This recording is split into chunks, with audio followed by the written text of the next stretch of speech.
Bismillahirrahmanirrahim. Assalamualaikum warahmatullahi wabarakatuh. Masih ketemu di channel Cemen Bonsai. Kali ini kita akan membahas master bonsai dunia dari Indonesia. Penasaran? Simak video berikut ini.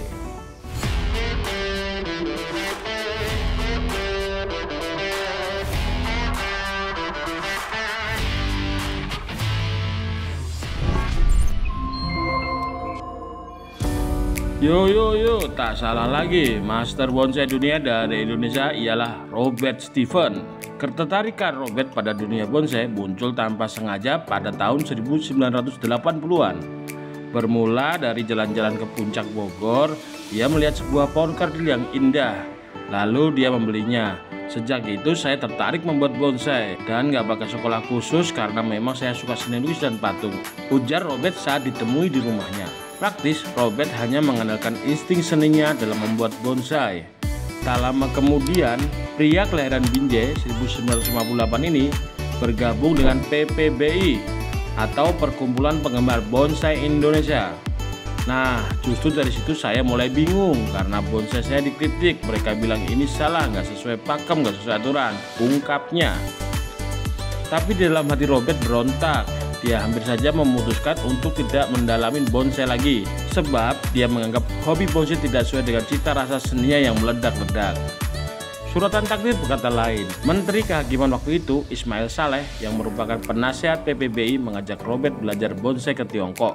Alasannya sederhana, Robert bisa berbahasa Mandarin sehingga bisa menjadi penerjemah sekaligus belajar tentang bonsai yang memang berasal dari Tiongkok sejak lebih dari 1300 tahun yang lalu. Di Tiongkok, Robert mendapat pencerahan mengenai seni bonsai yang lain dari biasanya. Di sana tidak diajarkan mengenai peraturan-peraturan, tapi falsafah serta aspek seni dan estetikanya. Saya pikir inilah yang benar karena seni ini memang gak ada aturannya, gak ada benar, gak ada salah, tegasnya. Setelah pulang dari Tiongkok, dia baru menyadari bahwa di dunia bonsai tidak ada yang secara khusus mendalami estetika bonsai. Semua buku yang ada hanya mengajarkan teknik pembuatan dan kriteria-kriteria bonsai. Itulah yang telah mentah-mentah oleh penggemar bonsai dan dianggap sebagai aturan baku, katanya. Robert berani mempertahankan argumennya bahwa membuat bonsai tidak boleh mengikuti aturan secara membabi buta. Semua aturan dalam buku saya catat, mana yang dianggap salah, mana yang dianggap benar. Ternyata semua itu ada alasannya, yaitu aspek estetika seni dan aspek hortikultura yang berkaitan dengan fisiologi dan morfologi tanaman, terangnya. Sejak saat itu Robert mulai menulis artikel soal bonsai dan mencetak buku pertamanya berjudul Vision of My Soul yang akhirnya menjadi bestseller di dunia. Saat itu konsep saya dikenal di seluruh dunia dan mulai banyak diundang untuk memberikan ceramah serta mengajar di berbagai negara, jelasnya. Sebelum itu banyak pecinta bonsai yang mengalami gejolak batin karena bonsai terlalu banyak aturan. Tapi kok banyak bonsai yang menyimpang dari aturan justru terlihat lebih indah. Nah, sekarang mereka menganggap pembenarannya dari konsep saya itu, ujarnya. Cara pandang Robert akhirnya diakui dunia. Hingga sekarang dia telah memenangi lebih dari 200 kompetisi bonsai tingkat nasional maupun internasional. Dia juga dipercaya menjadi Sekretaris Jenderal Asia Pacific Bonsai Friendship Federation atau ABFF dan menjadi Duta Bonsai Club Internasional atau BCI serta Dewan Direksi BCI sejak 2002. Karena dianggap sebagai salah satu guru bonsai terbaik di dunia, Robert kini dipercaya menjadi pakar di berbagai situs bonsai dunia serta menjadi penulis tetap di berbagai majalah bonsai di Amerika dan Eropa. Buku-buku Robert laris manis di berbagai negara hingga harus cetak ulang. Akhir 2008, dia kembali mengeluarkan buku keduanya berjudul Vision of Transformation yang juga menjadi salah satu buku panduan bagi penghobi bonsai dunia. Dia berasumsi segala model pohon di alam tidak terbentuk secara kebetulan, tapi selalu ada alasannya. Misalnya, di mana letak sumber airnya, di mana arah sinar mataharinya, anginnya, serta faktor eksternal lain akan mempengaruhi bentuk pohon. Jadi menurut Robert, bonsai yang bagus adalah bagaimana membentuk tanaman kecil tapi membuat orang yang melihat membayangkan seperti pohon yang besar yang tumbuh di alam. Tanpa pendekatan hortikultura dan estetika, bonsai akan terkesan artifisial seperti kerajinan tangan yang semua hampir sama. Cetusnya, aspek alam dan aspek seni estetika itu tidak pernah diajarkan di buku manapun. Karena itu, buku-buku Robert selalu menjadi rujukan.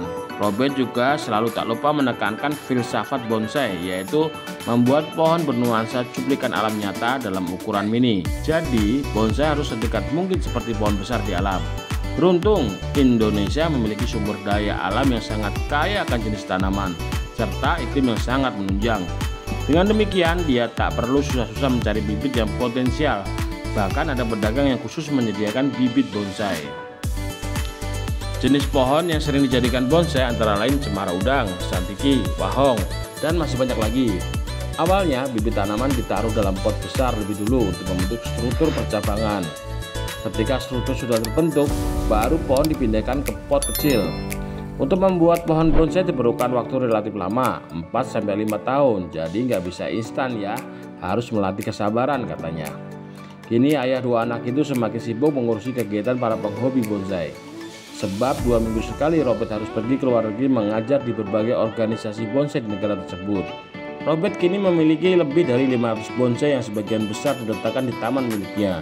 Dia menilai semua bonsai buatannya adalah masterpiece karya terbaiknya, karena dirinya tidak pernah membuat pengulangan, jadi satu sama lain pasti berbeda, ungkapnya. Meski sudah tenar sebagai master bonsai di dunia, dia menolak menjual karya-karyanya, walaupun ditawar dengan harga berapapun. Awalnya banyak yang menawar, tapi karena tahu saya nggak pernah jual, mereka juga nggak berani nawar lagi. Untuk koleksi saja, dinikmatin sendiri. Mungkin saya satu-satunya yang seperti itu, katanya. Namun Robert menyatakan masih bisa mendapat penghasilan lebih dari hobinya, yaitu menjadi satu-satunya importir peralatan bonsai di Indonesia. Bahkan dia membuat replika pot antik dari zaman dinasti Qing. Pot model kuno tersebut dibuat dalam jumlah terbatas, hanya 500 buah. Sebuah pot memiliki nomor dan sertifikat yang ditandatangani Robert sebagai master bonsai dunia. Nah, itu teman-teman, sedikit riwayat tentang Robert Stephen yang menjadi master bonsai di dunia yang berasal dari Indonesia. Kita patut bangga. Ya, semoga bisa menjadi inspirasi buat kita semua. Salam sehat, salam satu hobi. Wassalamualaikum warahmatullahi wabarakatuh.